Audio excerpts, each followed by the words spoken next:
Hey everybody, Zero here, and we're going to try something different here on this spooky Halloween. We're going to be doing a spoiler-free to some extent due to the fact that if I didn't spoil some information, it wouldn't be much of a review.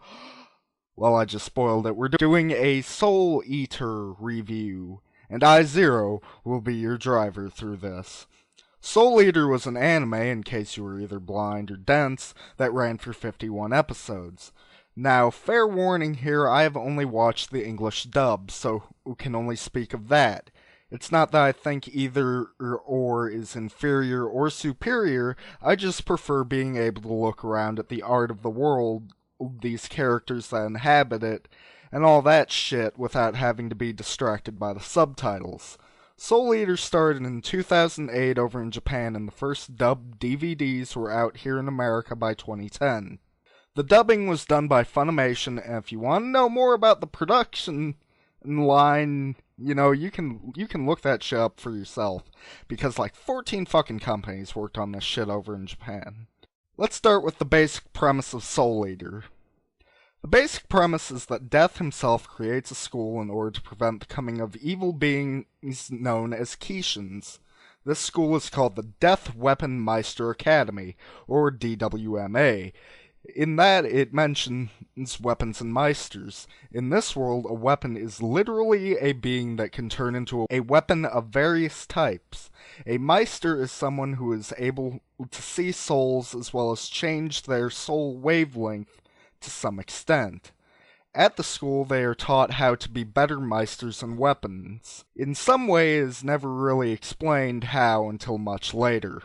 The way they prevent the coming of a Keishan, which is a being that has gone evil and started eating human souls to enhance its strength, is to hunt those that have started the process and souls have become Keishan eggs. The major goal of all meisters and weapons is to feed the weapon 99 Keishan eggs and one witch soul in order to turn the weapon into a death scythe, a weapon of Death himself. In this anime, there are actually 3 protagonists. Well, actually 7 because they're teams and all that shit. Let's look at these one at a time because I would hate to go too fast for you. The first protagonist would be Imaka Albarn and her partner Soul.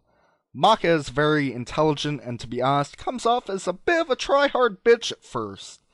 And to some extent she is, but by the end of the first episode, as the series goes on, you get more and more attached to her and find her character is fully developed by the end and very likable. Soul is a cool guy. End of story. But seriously, I cannot give away a lot about this character without getting into spoiler territory. The most I can tell you is that he used to be a musician. He met Maka while he was playing the piano, and in weapon form, he is a scythe. A really badass scythe. The next protagonist would be Blackstar and his partner Tsubaki. Blackstar is a fucking annoying ass, and I want to smack him across his face. He is super self-centered and a dick. A throbbing dick. Yet he is endearing, and his determination to get better is super inspiring. Not as inspiring as, say, a Simone from Gurren Lagann, but still pretty inspiring. His weapon Tsubaki is a stark contrast to him in that she is very quiet and supports Blackstar by all means.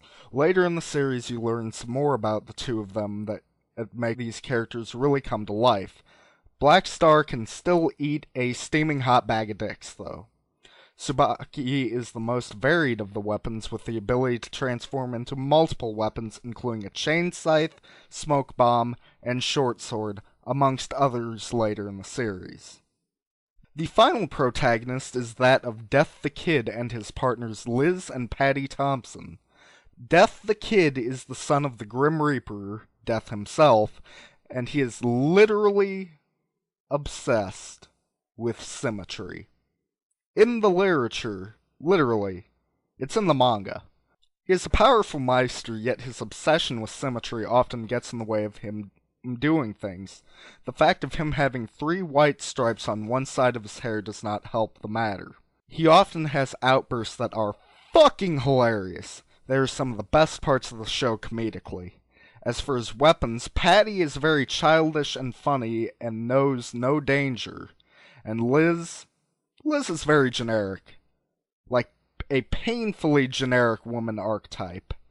You know, she gets scared, all types of shit. At least that's my thoughts on it. The Thompson sisters turn into Twin Pistol, which Kid holds all ass backwards to promote symmetry, that shoot bullets of Kid's compressed soul wavelength. These people met when the Thompson sisters actually tried to rob Kid, then decided to stay with him to extort him for his money and power, but then got attached to Kid. The Thompson sisters really helped balance out Kid and his issues, and Kid helped them by helping them become better people. They balance each other out, and that very much helps in their development. Also, what's really cool is that if, let's say, Kid's away, one of the Thompson sisters can act as a temporary Meister and wield the other sister, which is very unique. Now that's it for the main characters. Now I'm just going to mention one side character to, avoid spoilers, and that's because it's my favorite. And also this is my review, and I'm going to do whatever the fuck I want. Dr. Stein is the most amazing character I have ever laid eyes on. He's hilarious, he's fucked up, and he has the screw through his head. He took the phrase, "go screw yourself," a bit too literally. Plus he is voiced by Chuck Huber, or Hubber, if you will, or however you want to pronounce it, who voiced another kick-ass character, Hiei from Yu Yu Hakusho. I won't get too deep into his character, but he is one of the most interesting characters in the show. Now enough with all this summary bullshit, let's get down to the opinion bullshit. First of all, the art in this anime is beautiful. It's very gothic.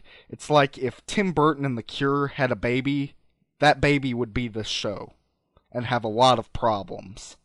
The animation is done very good throughout, although during the non-action scenes you can kind of tell that the frames per second drops quite a bit, although I could be wrong about this. The sound design is also very good. The sounds in the episodes are very crisp, and at least they got me into it, like the clinging and clanging of weapons.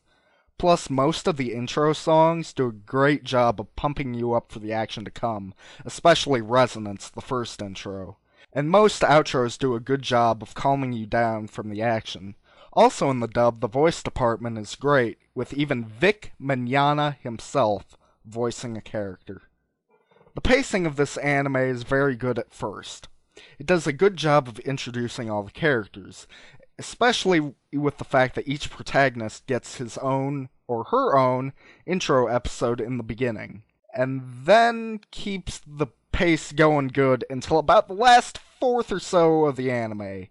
Then we are introduced to characters out of the blue, and they have little development or no development at all. The ending feels very rushed and bullshit. They tried to shoehorn in a message for the series where it was not necessary. You see, the series as a whole has a focus on resonance, or matching the soul wavelengths between weapons and meisters. This allows them to become more powerful. This as a whole creates a message of working together and controlling one's emotions.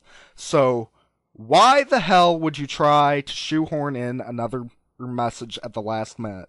It's total bullshit, and a dickbag move at that.